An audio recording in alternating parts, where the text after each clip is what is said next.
রোজা অবস্থায় নারীদের পিরিয়ড হলে কি আমল করবে, এই ক্ষেত্রে অনেক নারী আফসোস করে।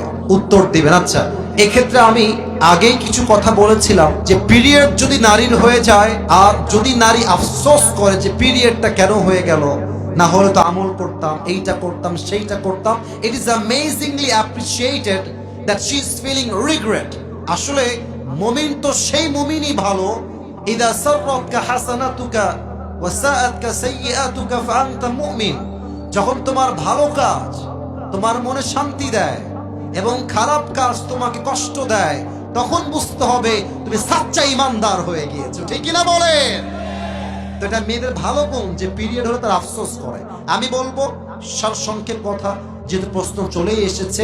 এক নাম্বার, পিরিয়ড হয়ে গেলে প্রথমেই অ্যাকসেপ্ট দ্য ডিসিশন অফ আল্লাহ সুবহানাহু ওয়া তাআলা। আগেই এটা যে আল্লাহর সিদ্ধান্ত, এটা মেনে নেন।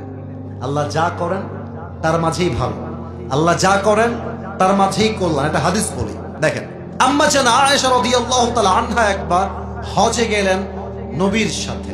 হজের একটা বিধান হচ্ছে তাওয়াফ করতে হয়, জানা আছে না আমাদের সবার? তাওয়াফ করতে হয়। তো তাওয়াফের ঠিক পূর্ব মুহূর্তে আয়েশা রাদিয়াল্লাহু তাআলা আনহার ব্লিডিং শুরু হয়ে যায়, পিরিয়ড তথা মাসিক শুরু হয়ে যায়। তিনি চুপচাপ বসে কান্না শুরু করে দিয়েছেন। নবীজি বলছে, আয়েশা কিফ, স্টপ, থামো, কেঁদো না, আল্লাহর সিদ্ধান্ত মেনে নাও। আল্লাহর সিদ্ধান্ত যেই বান্দা যেই বান্দি মেনে নেয়, আল্লাহ তার মাঝেই তার জন্য কল্যাণকে নিহিত করে দেয়। সুবহানাল্লাহ পড়বেন না আপনারা সবাই? এক নাম্বার, আল্লাহর সিদ্ধান্ত মেনে নেন।